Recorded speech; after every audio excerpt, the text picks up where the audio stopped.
এবার উদ্ধার করা হয়েছে ভারতের আহমেদাবাদে বিধ্বস্ত সেই বিমানের ব্ল্যাক বক্স। খবর প্রকাশ্যে আসতেই নানান মহলে কৌতূহল আর উত্তেজনা। এবার বোধহয় জানা যাবে কি ঘটেছিল এয়ার ইন্ডিয়ার সেই বিমানে, ঠিক কি কারণেই বা ঝরল এতগুলো প্রাণ। তবে এই ব্ল্যাক বক্স আসলে কি, এটি কিভাবেই বা বলে দেয় বিমান দুর্ঘটনার কারণ?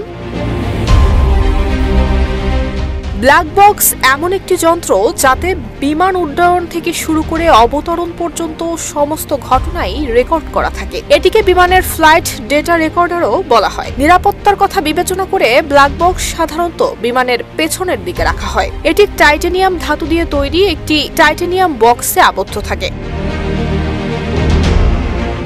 1953 থেকে 54 সালে বিমান দুর্ঘটনা বেড়ে যাওয়ায় একটি ডিভাইস তৈরির কথা ভাবা হয়েছিল যা বিমান দুর্ঘটনার কারণ সম্পর্কে তথ্য দিতে পারে। সিল্কোর সিল্ক অ্যান্ড শাইন, যাতে আছে আর্গান অয়েল ও ওট প্রোটিনের গুডনেস যা আপনার চুলকে রাখে হেলদি অ্যান্ড শাইনিং, যা দুর্ঘটনা থেকে বিমানকে বাঁচাতেও সাহায্য করতে পারে। প্রথম দিকে এটি লাল রঙের ছিল এবং রেড এগ নামে পরিচিত ছিল।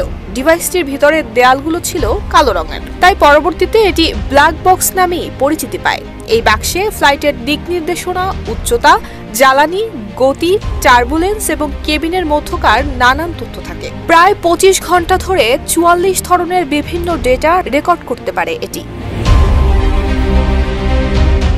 ব্ল্যাক বক্স এতটাই শক্তিশালী যে এটি 1 ঘন্টার জন্য প্রায় 11,000 ডিগ্রি সেলসিয়াস এবং 10 ঘন্টার জন্য 260 ডিগ্রি সেলসিয়াস তাপমাত্রা সহ্য করতে পারে। অধিকাংশ সময়ই এটি লাল কিংবা কমলা রঙের রঙিন করা হয় যাতে দুর্ঘটনার পরে সহজেই খুঁজে পাওয়া যায় ব্ল্যাক বক্স। এই যন্ত্রটি বিমানের মধ্যে ঘটে যাওয়া শেষ 2 ঘন্টার শব্দ রেকর্ড করে রাখে, যেমন ককপিটের কথোপকথন, ইঞ্জিনের শব্দ, এমার্জেন্সি অ্যালার্ম এবং কেবিনে ঘটে যাওয়া অন্যান্য শব্দ।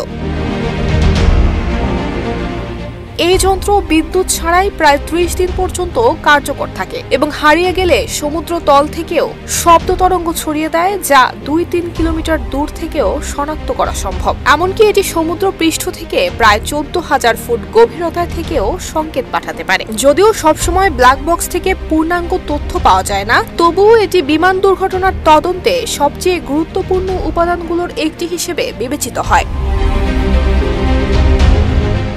নুসরাত জাহান মেহেক, ঢাকা পোস্ট।